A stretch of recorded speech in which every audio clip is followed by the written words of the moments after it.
Manejé 17 horas con mi hija de 2 años en el asiento trasero para llegar a un lugar donde nunca fui bienvenida. Mi abuela bloqueó la puerta con su propio cuerpo y me dijo, en mi cara, que yo no era familia de verdad. Mi papá estaba justo detrás de ella, y no dijo ni una sola palabra. Lo que pasó en las siguientes 48 horas destruyó décadas de silencio, descongeló un fondo que nadie sabía que me correspondía y obligó a cada persona en esa casa a elegir un bando. Pero antes de contarte todo, necesito preguntarte, ¿alguna vez fuiste tratada como una extraña por tu propia familia? Pero antes de continuar, revisa si ya estás suscrito al canal y escribe en los comentarios, ¿desde dónde estás viendo este video? Nos encanta saber hasta dónde llegan nuestras historias. Mi nombre es Paola. Tengo 31 años. Soy madre soltera, trabajo como enfermera en el turno nocturno y aprendí desde muy joven que, en mi familia, existir no es suficiente. Tienes que ser útil, agradable, discreta y sobre todo nunca molestar. Durante años fui buena en eso. Demasiado buena. Tan buena que aprendí a tragarme los comentarios, a sonreír en situaciones que me lastimaban, a aparecer en los momentos correctos con el platillo correcto y la frase correcta, como si mi presencia tuviera que ser justificada en cada reunión. El viaje fue idea mía. Nadie me invitó, pero tampoco nadie tenía que hacerlo. Era la reunión anual de la familia, que siempre se hacía en el rancho de mi bisabuela, Doña Esperanza, en Michoacán. Una propiedad con un corredor amplio, olor a tierra mojada y al humo del asador, árboles frutales al fondo del patio, ese tipo de lugares que parecen existir fuera del tiempo. Crecí escuchando historias sobre ese lugar. Fui algunas veces cuando era niña, pero después de que mi mamá y mi papá se separaron, cuando yo tenía 8 años, mi presencia en esa familia se fue volviendo cada vez más discreta. Como una invitada a la que nadie le pidió que se fuera, pero que se va dando cuenta con el tiempo de que le quitaron la silla de la mesa sin previo aviso. Este año decidí que iría. No por mí, por Lucía. Lucía tiene 2 años. Ojos grandes, cabello rizado, esa risa que empieza en la panza y sube hasta los ojos antes de volverse sonido. Nunca había visto a sus primos, nunca había pisado esa tierra que era, al menos en el papel, también de ella. Yo quería que la conociera. Quería que tuviera ese recuerdo de la infancia, ese olor a campo y a comida casera hecha en grandes cantidades, la sensación de pertenecer a algo más grande que nosotras dos en un departamento de 2 recámaras en Monterrey. Salí el viernes por la madrugada. El cielo todavía estaba oscuro cuando crucé la ciudad. Lucía durmió casi todo el camino, acurrucada en su sillita con el oso de peluche al que llama Pepe, con el brazo apretado al cuello del muñeco, como si supiera, incluso dormida, que no podía caerse. Hice el viaje sola 17 horas con 2 paradas, un sándwich de gasolinera que no sabía a nada. Una parada porque Lucía necesitaba salir del carro y caminar un poco, si no el asiento trasero se volvía un campo de batalla. Llevé un pastel, un pan de elote, receta de mi bisabuela Esperanza, que me aprendí de memoria cuando tenía unos 10 años, en una tarde de lluvia en su cocina, subida en un banquito porque no alcanzaba la barra. Cada ingrediente en el orden correcto, la masa ni muy espesa ni muy líquida, el horno a la temperatura exacta. Era mi forma de llegar con algo en las manos. De decir sin palabras, me importa, me acuerdo, pertenezco. Llegué el sábado por la tarde. El sol todavía estaba alto y pesado, de esa manera que solo tiene el interior de Michoacán, una claridad que parece presionar todo hacia abajo. Ya se podía escuchar la música y las voces antes de que me estacionara a la orilla del camino de terracería. Había por lo menos 15 carros repartidos por el pasto. Lucía se despertó cuando apagué el motor. Miró por la ventana con los ojos entrecerrados y dijo, «Ruido». Me reí. Era la palabra correcta. La cargué en brazos, le acomodé el cabello con la palma de la mano, respiré profundo. Subí los escalones del corredor con Lucía en la cadera y el pan de elote en la otra mano. La puerta de mosquitero estaba entreabierta. Podía ver el movimiento allá adentro, gente pasando, niños corriendo por el pasillo, el olor a carne asada escapando por la malla. Le apreté los deditos a Lucía. Di un paso más. Fue entonces cuando la puerta se abrió por completo. Mi abuela Consuelo llenaba el marco. No es una mujer grande, pero tiene una presencia que ocupa todo el espacio.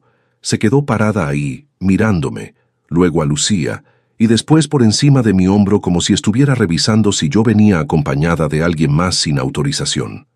Luego volteó la cara hacia adentro de la casa y dijo, lo suficientemente fuerte para que quien quisiera escucharla lo hiciera, con la claridad de quien no tiene ninguna intención de ser malinterpretada.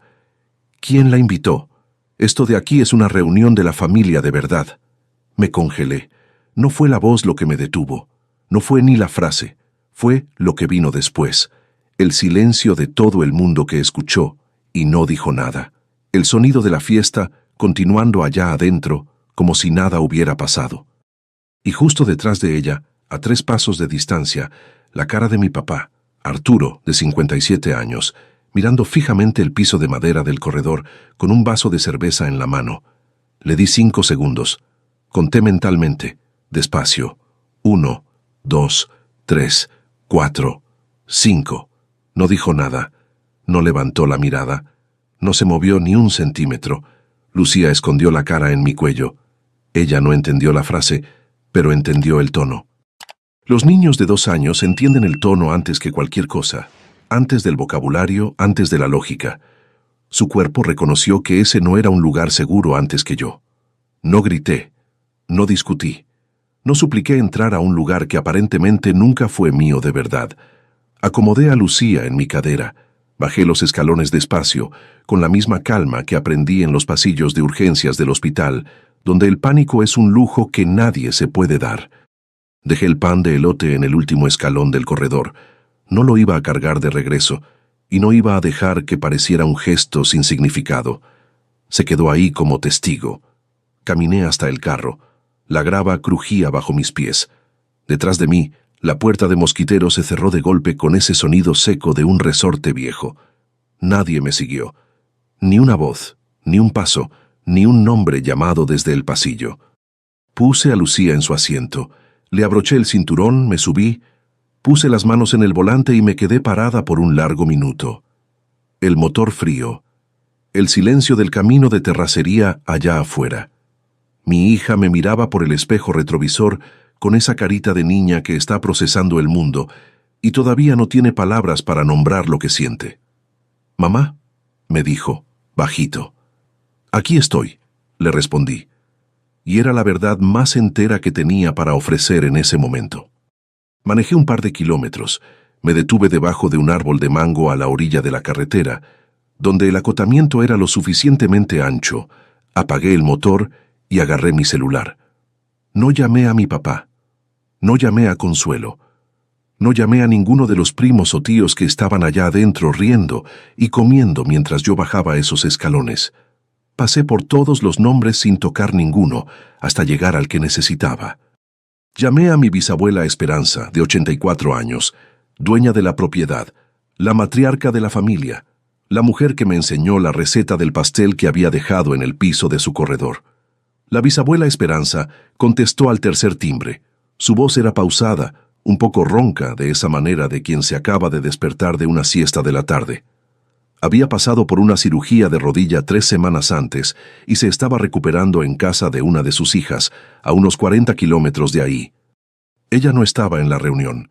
Alguien había organizado el evento en su rancho sin que ella estuviera presente, usando su dinero, en su nombre, sin ella. «Mi niña, qué bueno. ¿Ya llegaste? ¿Cómo estaba la carretera?» Abrí la boca. No salió nada durante unos 10 segundos. «Paola, ¿estás bien?» «Sí, abuelita», le conté todo, con la voz controlada, sin llorar, sin dramatismos. Lo hice de la misma forma que aprendí en el trabajo, los hechos primero en el orden correcto, sin dejar que la emoción atropellara la información. Llegué a las 4 de la tarde. Consuelo abrió la puerta. Dijo que la reunión era para la familia de verdad. Lo dijo en voz alta. Lucía estaba en mis brazos. Mi papá estaba justo atrás y no dijo nada. El silencio que siguió fue diferente a cualquier silencio que hubiera escuchado de mi bisabuela. No era confusión, no era tristeza. Era el silencio de una mujer que acaba de entender exactamente lo que pasó y ya está organizando lo que viene después. ¿Dónde estás ahorita? Parada en la carretera, a 2 kilómetros de ahí. Hay una posada a la entrada del pueblo, la de don Arturo, en el camino viejo. Ve para allá. Cuida a Lucía. No contestes ninguna otra llamada esta noche. Yo te marco en 2 horas. Hice una pausa. ¿Abuelita? Paola. Su voz se volvió firme pero cálida, de esa manera que solo tiene quien pasó décadas aprendiendo la diferencia entre amabilidad y debilidad. Tú no hiciste nada malo. No dejes que ese pensamiento entre ni por un segundo. Colgó. Conocía ese tono. Lo había escuchado exactamente una vez antes, cuando tenía 12 años y un vecino intentó cercar parte de su terreno durante una remodelación, alegando que la cerca vieja estaba en el lugar equivocado. No gritó, no amenazó, no hizo ningún escándalo. Solo habló de esa forma, calmada y definitiva. El vecino retrocedió en menos de una semana. La posada olía a madera y a jabón en polvo, ese olor limpio y sencillo que te recuerda que existen lugares en el mundo sin complicaciones. El cuarto era chiquito, con 2 camas, una ventana de vidrio que daba al estacionamiento. Lucía se despertó apenas lo suficiente para pedir agua. Se tomó la mitad del vaso con los ojos todavía cerrados y se volvió a dormir abrazada a Pepe, como si el mundo entero pudiera acabarse y ella seguiría durmiendo mientras el oso estuviera con ella. Me senté en la orilla de la cama, mirando la pared de ladrillo expuesto, e hice algo que había evitado conscientemente por mucho tiempo. Hice las cuentas del fondo. Mi bisabuela Esperanza había creado un fondo familiar años atrás, después de que mi bisabuelo falleció. Vendió una parte de unas tierras agrícolas y las transformó en un fondo que pagaba una cuota anual para los descendientes directos. Yo estaba en la lista desde los 20 años, pero como en ese entonces no tenía cuenta bancaria fija y vivía mudándome de ciudad buscando trabajo, mi papá se ofreció a recibir mi parte y guardarla hasta que me estabilizara. Firmé un papel. Tenía 20 años y confiaba ciegamente en él. Esa era la extensión de mi planeación financiera en aquella época. Eso fue hace 11 años. Nunca recibí nada. Cuando preguntaba, mi papá decía que Consuelo cuidaba las finanzas de la familia y que no tenía de qué preocuparme. Con el tiempo dejé de preguntar. La vida se fue llenando demasiado con otras urgencias, la renta, los turnos, criar a Lucía sola después de que su papá se desapareció cuando ella tenía 4 meses de nacida. Lo dejé para después, siempre para después. Esa noche en la cama de la posada con Lucía durmiendo a 1 metro de mí, no lo dejé para después. Hice las cuentas por primera vez. ¿Cuánto debía haber recibido en 11 años? ¿Y dónde estaba ese dinero? La bisabuela Esperanza marcó a las 9 de la noche, exactamente como prometió. Ya hablé con Héctor. El licenciado Héctor Garza era el abogado de la familia desde hacía décadas, un hombre de pocas palabras y mucha precisión. Va a revisar los registros del fondo mañana a primera hora, pero ya me adelantó que los pagos se hicieron de forma regular, cada mes de junio. Abuelita, yo nunca recibí nada. Otro silencio de esos, más largo, más pesado. Repite eso. 11 años, ningún depósito, ningún cheque, ni una palabra sobre el asunto. Escuché un sonido suave del otro lado de la línea, como si hubiera puesto algo sobre la mesa con mucho cuidado, controlando su propia fuerza. Héctor recibe una llamada mía mañana a las 8 de la mañana. Tú cuida a Lucía. Yo me encargo del resto. Colgó sin despedirse, y yo me quedé sosteniendo el teléfono en la oscuridad del cuarto de la posada, reconociendo en ese silencio final el comienzo de algo que ya no podía deshacerse. No dormí bien esa noche. El colchón estaba demasiado firme, el silencio del pueblito era extraño después de años en Monterrey, y mi cabeza no se apagaba. Lucía se despertó 2 veces desorientada por el lugar, y cada vez que la calmaba y se volvía a dormir, yo me quedaba con los ojos abiertos mirando el techo, rehaciendo las mismas cuentas, los mismos 11 años, las mismas preguntas sin respuesta. Muy temprano por la mañana agarré un café ligero en la recepción, me senté en una silla de plástico en la entrada de la posada y abrí el grupo de la familia en WhatsApp. Tenía 34 mensajes nuevos, acumulados desde la tarde anterior. Mi abuela Consuelo había subido, poco después de que me fui, una serie de fotos. La mesa larga del corredor cubierta con un mantel a cuadros y repleta de comida. Niños corriendo en el pasto con esas sonrisas de quien no tiene ni una preocupación en el mundo. Mi papá en el asador sonriendo, con las pinzas levantadas como un trofeo. Y mi tía Rosa, que apenas me conoce, cargando al bebé de alguien con la expresión más feliz del mundo. La descripción. ¡Qué reunión tan bendecida! Esto es lo que significa la familia verdadera. Gratitud. 34 respuestas. Emojis de corazón. El mejor de todos los años. Ya los extraño. El año que entra tiene que ser todavía más grande. 21 adultos en ese grupo. Personas que me vieron crecer. Que saludé en bautizos, en bodas, en funerales. Que recibieron tarjetas mías de cumpleaños durante años porque yo me esforcé por mantener esa red, incluso de lejos, incluso sin reciprocidad. ¿Qué recibí en mi casa cuando necesitaban un lugar para dormir en Monterrey? Ninguna, absolutamente ninguna de ellas, había escrito una sola línea preguntando dónde estaba. Apagué el celular, me tomé el café, miré hacia la calle empedrada y vacía de la mañana del pueblo, y entendí sin necesitar nada más lo que ese grupo de mensajes significaba. Yo era alguien periférica en esa familia. Existía cuando era conveniente y desaparecía cuando no lo era. Lucía se despertó pidiendo galletas y jugo. Le puse las caricaturas en la tele del cuarto, con el volumen al mínimo, y me quedé sentada en la cama mirándola. Ella estaba completamente ajena a todo, con los ojos fijos en la pantalla, los pies balanceándose en el aire, a Pepe equilibrado en las piernas. 2 años. Ella no necesitaba saber nada de esto, pero yo necesitaba asegurar que cuando tuviera 10, 20, 30 años, el mundo que yo construyera para ella fuera diferente al que yo había recibido. Mi celular sonó a las 10 de la mañana. Mi tío Javier, hermano de mi papá, uno de los más amables de la familia, siempre con una palabra cálida, siempre dispuesto a aparecer en una plática difícil para suavizar las cosas. Paola, me enteré de lo que pasó. Eso estuvo mal, Consuelo exageró. Sostuve el teléfono y esperé, porque me sabía este guión de memoria. Eso estuvo mal, nunca viene solo en esta familia. Siempre tiene una segunda parte. Pero ya sabes cómo es. Se pone posesiva con estas cosas. En el fondo no fue personal. Lo dijo enfrente de mi hija que no soy familia de verdad, tío Javier. Silencio. Lucía tiene 2 años. Ella no entendió las palabras, pero entendió el tono. Se quedó con la cara escondida en mi cuello todo el camino de regreso al carro. Una niña de 2 años no hace eso de a gratis. Lo escuché pasar saliva, su esposa murmurando algo de fondo. Voy a hablar con Consuelo. Voy a arreglar esta situación. Ese era el guión completo. Alguien actúa con crueldad. Otra persona promete hablar. Nadie habla de verdad. La persona lastimada espera en silencio hasta la próxima reunión, donde vuelve a pasar lo mismo de una forma ligeramente diferente. Yo había vivido este ciclo durante décadas sin darme cuenta claramente de lo que era.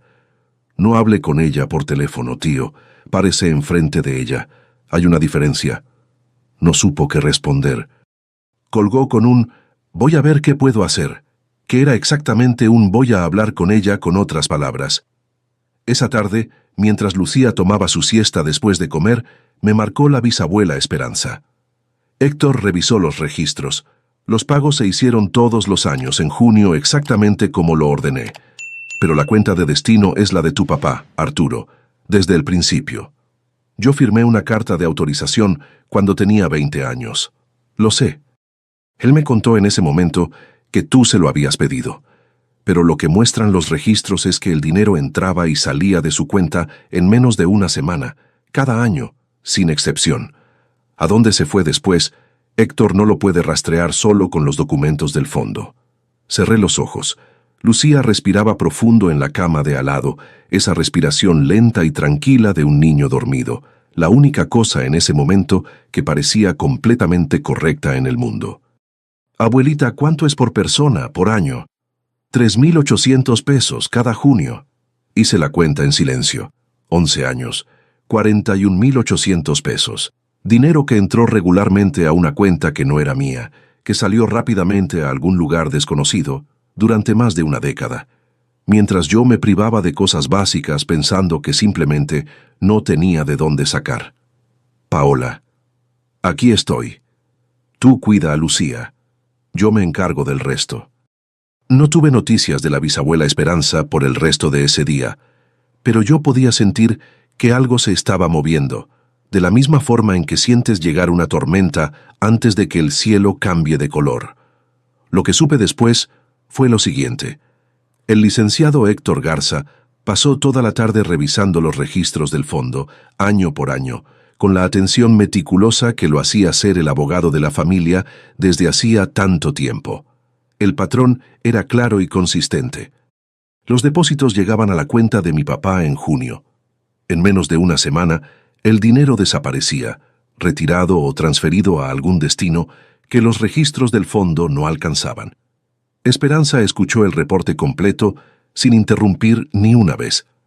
Después dio 2 instrucciones objetivas, sin rodeos. Primera, preparar un aviso congelando todas las transferencias del fondo familiar con efecto inmediato para todos los beneficiarios. Segunda, elaborar una modificación a su testamento, eliminando a mi abuela Consuelo y a mi papá Arturo como beneficiarios, a ser formalizada lo antes posible. Pidió los 2 documentos listos para la mañana siguiente. A las 11 de la noche, vibró mi celular. Un mensaje de una prima a la que casi no conocía, Daniela, la hija mayor de Consuelo, de 26 años. Nos habíamos visto pocas veces a lo largo de la vida, siempre de lejos, siempre con esa distancia educada de parientes que no encuentran un motivo para acercarse. Pero ella había mandado un mensaje. Siento mucho lo que pasó. Eso estuvo mal. Miré el mensaje por un rato pensándolo. Entonces respondí, tú estabas ahí, y no dijiste nada. Los 3 puntitos aparecieron, desaparecieron, volvieron a aparecer. Lo sé. Debí haber dicho algo. ¿Te puedo marcar? Salí al balconcito de la posada. El estacionamiento estaba vacío. El calor de Michoacán todavía se pegaba en el concreto y en las hojas de los árboles, incluso de noche, esa humedad que no se va con el sol. Daniela hablaba bajito, con la voz casi susurrada, y escuché el sonido de una puerta cerrándose antes de que empezara. Me contó cosas que yo no sabía, o que sabía vagamente, pero nunca había visto organizadas de esa forma. Que Consuelo controlaba esas reuniones desde hacía años, decidiendo quién estaba invitado, quién se quedaba fuera, qué tema se podía tocar y cuál tenía que ser evitado. Que mi bisabuela Esperanza mandaba una cantidad generosa cada año para la realización del evento, pero que las cuentas presentadas nunca correspondían con lo que realmente se gastaba. Tu bisabuela da 10,000 pesos cada año para la reunión. No cuesta 10,000, cuesta la mitad, tal vez menos. Una vez vi unas notas de remisión por accidente. Me quedé recargada en el barandal de la posada, mirando el cielo oscuro de Michoacán. ¿Por qué me estás contando esto ahorita? Porque mi mamá miró a los ojos a tu hija y dijo que no es familia de verdad. Lucía tiene 2 años, Paola, 2 años. Su voz se hizo un poco más gruesa. Yo estaba en la cocina y lo escuché por la puerta de mosquitero, y ya no puedo fingir que todo está bien. Ya llevo mucho tiempo fingiendo. Antes de colgar agregó una última cosa, con la voz todavía más baja. Esperanza le había llamado a Consuelo más temprano esa noche. Daniela dijo que nunca había escuchado a su mamá con esa voz. ¿Con qué voz? Una pausa. Asustada. A la mañana siguiente, mi papá me llamó a las 7:30. Su voz estaba tensa, medida, cada palabra cuidadosamente elegida, como quien está cruzando un terreno que no conoce bien. No era la voz de quien va a pedir perdón. Era la voz de quien va a intentar administrar el daño. Quería saber qué le había dicho a Esperanza. Quería que le marcara y le explicara que todo había sido un malentendido. Usó la palabra arreglar 2 veces en 30 segundos, como si el problema fuera la plática, no lo que pasó antes de ella. Yo dije lo que tenía que decirse con calma, que se había quedado a 3 pasos de mí en ese corredor y no había abierto la boca, que había tenido 5 segundos para elegir y no había elegido nada, que Lucía se había escondido en mi cuello y que yo no iba a llamar a nadie para hacer que eso desapareciera. Colgó. Y por primera vez en mucho tiempo no sentí culpa por eso. Sentí solo la extraña ligereza de quien dejó de pedir perdón por existir. El mensaje llegó a las 2 de la tarde del día siguiente, enviado simultáneamente por correo electrónico y mensaje de texto a los 11 beneficiarios del fondo. Estaba ayudando a Lucía a acomodar las piezas de un rompecabezas infantil comprado en la farmacia del pueblo, cuando el celular se iluminó. Lo leí una vez, luego una segunda vez para estar segura de lo que estaba leyendo. De parte de Esperanza Pimentel. Con efecto inmediato, todas las transferencias anuales del Fondo Familiar Pimentel quedan suspendidas hasta nuevo aviso. Le he dado instrucciones a mi abogado Héctor Garza para que prepare una modificación a mi testamento. Arturo Pimentel y Consuelo Pimentel serán removidos como beneficiarios hasta que presenten una disculpa por escrito a mi bisnieta Paola y a su hija Lucía por la conducta en la reunión realizada en mi propiedad. Solicito también una rendición de cuentas completa y detallada de los gastos de las reuniones de los últimos 5 años. Las cantidades no corresponden a lo que se me informó. Construí este fondo para que esta familia se cuidara mutuamente. No financiaré un evento que corra a mi propia sangre de la puerta. Apagué el celular. Me quedé mirando el techo por unos 30 segundos. Lucía levantó la cara del rompecabezas. «¿Mamá?» Me agaché, la cargué en mis brazos y me quedé ahí parada con ella por un momento. Por primera vez en 2 días, alguien había puesto la verdad por escrito, con nombres, con consecuencias. Enviado para que todo el mundo lo viera al mismo tiempo, sin posibilidad de versiones alternativas, sin espacio para el «fue un malentendido». En menos de 1 hora, el celular no dejó de sonar. Javier fue el primero, urgente, sin el tono amable de antes. Tenía pagos atrasados y contaba con lo de junio. ¿Podía yo hablar con Esperanza? ¿Explicarle que él no tenía nada que ver con lo que pasó? Luego el primo Diego, que apenas y me saludaba en las reuniones, queriendo saber por qué el fondo se había congelado y qué exactamente había pasado. Después la tía Rosa, la misma de las fotos felices del día anterior, con un consultorio de dentista que pagar y una pregunta directa sobre si yo podía pedir que liberaran por lo menos las cuotas individuales de los que no estaban involucrados. 6 llamadas en 2 horas. Todas seguían el mismo patrón preciso. Un breve reconocimiento de que algo malo había pasado, seguido de una petición mucho más larga y detallada relacionada con dinero. La proporción lo decía todo. 30 segundos de solidaridad, 4 minutos de preocupación financiera. Les contesté a todos con la misma frase, sin alterar el tono ni una sola vez. No fui yo la que congeló nada.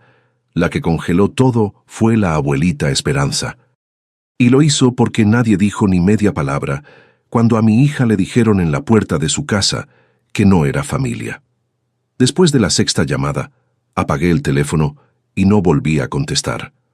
Lucía había dejado de jugar con el rompecabezas y me observaba desde la cama con esa mirada seria que a veces pone, más grande que su edad, como si estuviera catalogando algo importante que todavía no sabe nombrar. A las 8 de la noche, la bisabuela Esperanza me mandó un mensaje. «Conéctate a la videollamada mañana a las 9 de la mañana. Yo también voy a estar ahí». Mi abuela Consuelo había convocado una videoconferencia. El pretexto oficial era resolver la situación antes de que se tomaran decisiones irreversibles. Lo que realmente estaba intentando hacer era jalarlos a todos a un espacio donde ella pudiera controlar la narrativa, presentarse como la razonable, la pacificadora, la adulta del cuento. Pero la bisabuela Esperanza me pidió que me conectara, y cuando ella pedía algo solo había una respuesta posible. Al día siguiente, a las 8:58 de la mañana, abrí mi laptop en el escritorio del cuarto de la posada. Lucía estaba en el piso con la caja de crayolas que había comprado en la farmacia, coloreando con esa seriedad total que tienen los niños chiquitos cuando están absolutamente concentrados en lo que hacen. Me conecté a la llamada. 16 cuadritos llenaron la pantalla. Javier y su esposa lado a lado, con la cara tensa. Diego en una cochera, inclinado hacia adelante. Rosa en la cocina, con las manos entrelazadas sobre la mesa. Daniela en un cuarto con una pared blanca de fondo, a propósito, para que nadie supiera en qué parte de la casa estaba. El cuadro de mi papá oscuro, con la cámara apagada, solo su nombre iluminado en la pantalla. Y en la fila de abajo, la bisabuela Esperanza, con la cámara prendida, sentada muy derecha en la cama de hospital del centro de rehabilitación, con el pelo blanco recogido hacia atrás, lentes de lectura, la cara absolutamente calmada de quien llegó a esa reunión sabiendo ya el resultado. Consuelo encendió el micrófono. Estaba arreglada, con los labios pintados, postura preparada.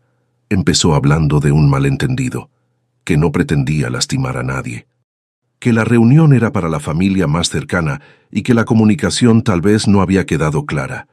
Usó la palabra contexto 3 veces, exagerado 2, estrés de la organización 1. Cuando terminó, el silencio duró 5 segundos completos. 16 cuadros mirando un solo rostro. La anciana en la cama de hospital se acomodó los lentes. «Consuelo, ¿ya terminaste?» «Sí». «Entonces hablo yo». No elevó la voz ni un tono. En mi familia, cuando Esperanza Pimentel habla despacio, escuchas más profundo que cuando cualquier otra persona grita. Primero, le dijiste a mi bisnieta que no era familia de verdad. Le dijiste eso en la puerta de mi casa, en un evento que yo pagué, enfrente de una niña de 2 años. Lucía no necesita entender las palabras para sentir lo que significan, y lo sintió. Consuelo abrió la boca. Esperanza levantó un dedo. Consuelo la cerró. Segundo, ayer hablé con Héctor. La cuota anual de Paola, 3.800 pesos al año, fue depositada en la cuenta de Arturo por 11 años consecutivos. Paola nunca recibió ni un centavo.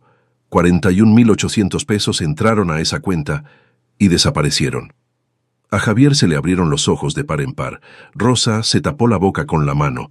Diego se inclinó todavía más hacia adelante, con esa expresión de quien está intentando procesar 2 pensamientos al mismo tiempo. Tercero, el presupuesto que mando cada año para la reunión es de 10.000 pesos. Héctor revisó los gastos declarados de los últimos 5 años. Las cuentas reales rondan los 5.000. Quiero saber a dónde fue a parar el resto. Consuelo. Cada año. 5 años. Silencio absoluto. Del tipo que pesa. Vi a la esposa de Javier agarrarle el brazo fuera del alcance de la cámara, ese gesto involuntario de «quédate callado». La cara de Consuelo se había puesto progresivamente más pálida durante los últimos 2 minutos. Movía la boca, pero sin que le saliera la voz. Y en el cuadro oscuro, el nombre de mi papá. Cámara apagada, escondido hasta el final. Consuelo lo intentó. Habló de reparaciones en el rancho, de gastos imprevistos, de gastos que cualquier administrador responsable habría tenido. Esperanza le contestó con la voz plana y firme de quien no está en un debate. Tenía un albañil contratado desde hacía 30 años. No le había pedido a nadie que gastara ni un peso en la propiedad. Le había pedido a alguien que organizara una comida. Silencio otra vez. Entonces Esperanza volteó su atención al cuadro oscuro. «Arturo, prende tu cámara». 3 segundos. El cuadro parpadeó. Apareció mi papá, con los ojos rojos, sentado en una cocina que reconocí como la de Consuelo. No veía directamente a la cámara, con la mirada desviada hacia algún punto a un lado, como quien está intentando estar presente y ausente al mismo tiempo. ¿Tú sabías que Paola no estaba recibiendo su parte? Le tembló la barbilla. Dijo que pensaba que Consuelo se la estaba pasando, que no cuestionó nada porque sentía que lo estaban cuidando. Esperanza dejó que la respuesta aterrizara en el silencio durante unos 3 segundos. «Y te quedaste parado en la puerta de mi casa sin decir una sola palabra, mientras tu hermana le decía a tu hija y a tu nieta que no pertenecen a la familia». Mi papá no respondió. No había respuesta posible para eso. Esperanza enderezó la postura en la cama de hospital y habló con la cadencia de quien lee un documento ya preparado, palabra por palabra. Esto es lo que va a pasar. Lo voy a decir solo una vez. Primero, todos los depósitos del fondo permanecen suspendidos hasta que Consuelo presente una rendición de cuentas completa, con comprobantes de cada gasto, de los últimos 5 años. Segundo, La parte de Paola ya no pasará por la cuenta de nadie. A partir de ahora va directamente a ella. Héctor se encargará de la transferencia de los 11 años de pagos retroactivos. Tercero, Consuelo y Arturo quedan fuera de mi testamento hasta que presenten una disculpa por escrito para Paola y para Lucía, leída en voz alta para esta familia. Por escrito y hablada, enfrente de todos. Nada de mensajitos ni llamadas por teléfono. Cuarto, la próxima reunión la va a organizar Javier. Consuelo está invitada a asistir, no a organizar. El cuadro de Consuelo se puso negro. Se desconectó. Mi papá seguía en la cámara inmóvil, mirando fuera del campo de visión, con la cara de alguien que se quedó parado frente a una elección fácil durante demasiado tiempo y ahora enfrenta el peso de ello. Esperanza cerró con la frase que se me quedó grabada por semanas. Construí ese fondo para que esta familia se cuidara mutuamente, no para financiar la crueldad de unos contra otros. Y no sobreviví a todo lo que sobreviví para ver a mi bisnieta encogerse detrás de la pierna de su mamá, porque un adulto le dijo que no importa. Colgó la llamada. Cerré la laptop. El cuarto estaba en silencio. Lucía me miró desde el piso con una crayola naranja en la mano y una mancha del mismo color en la nariz, completamente ajena a todo lo que acababa de pasar a 1 metro de distancia. No me sentí victoriosa. No sentí esa euforia que las historias de venganza suelen prometer. Sentí algo más silencioso, más profundo, como un hueso siendo acomodado de nuevo en su lugar. El alivio es real, pero el dolor también. A veces las dos cosas viven juntas, y aprendes que no necesitas elegir entre ellas. En las siguientes horas, el celular sonó varias veces. Los mismos de siempre, pero con una calidad diferente ahora. Ya no era la urgencia de quien intenta salvar una situación. Era el pánico de quien se da cuenta de que las consecuencias son reales. Escuché a cada uno. No hice promesas, no di sermones. Repetí la misma frase con la misma calma todas las veces. Las consecuencias no vinieron de mí. Vinieron de decisiones que cada quien tomó antes de que se hiciera cualquier llamada. 3 semanas después de la videoconferencia, las cosas se empezaron a acomodar. No de forma perfecta. Las consecuencias nunca lo son. Consuelo presentó una rendición de cuentas parcial. Los recibos que logró juntar cubrían un poco más de la mitad de los gastos declarados a lo largo de 5 años. El resto alegó haberlo destinado al mantenimiento general del rancho, sin documentación suficiente para comprobarlo. La forma educada que tuvo Héctor para decir eso en el reporte para Esperanza fue: la documentación presentada no sustenta las cantidades declaradas. La solución de Esperanza fue directa. Consuelo devolvería la diferencia al fondo en abonos descontados de las futuras transferencias a lo largo de 5 años. Sin policía, sin demandas, sin escándalo público. Resuelto dentro de la familia, pero resuelto de verdad, con plazos, con una cantidad, asumiendo la responsabilidad. Consuelo escribió la carta de disculpa. Necesitó de 4 versiones antes de que una fuera aceptada. Leyó el texto en voz alta en una segunda videollamada, con las mismas caras en la pantalla. La voz tensa, la mandíbula apretada, la mirada fija arriba de la cámara en vez de verla directamente. Pidió perdón por las palabras que dijo en la reunión y por las discrepancias financieras encontradas. Cada palabra elegida con el cuidado de quien está cumpliendo una obligación, no expresando arrepentimiento. No era remordimiento, era obediencia. Pero ahí estaba, dicho en voz alta para que todos lo escucharan al mismo tiempo. La disculpa de mi papá fue diferente. Se tardó más. 2 semanas y media hasta que llegó, y cuando llegó, tenía una calidad diferente a las palabras que escogió Consuelo. Escribió que él sabía que el dinero no le estaba llegando a Paola, y que había dejado que Consuelo lo convenciera de que se lo estaban guardando. Que no hizo preguntas, porque era más fácil no hacerlas. Que se quedó parado en ese pasillo sin decir nada porque escogió no crear conflicto, y que al hacer eso, escogió su propia comodidad en lugar de a su hija. La leí 2 veces, despacio. No fue perfecta.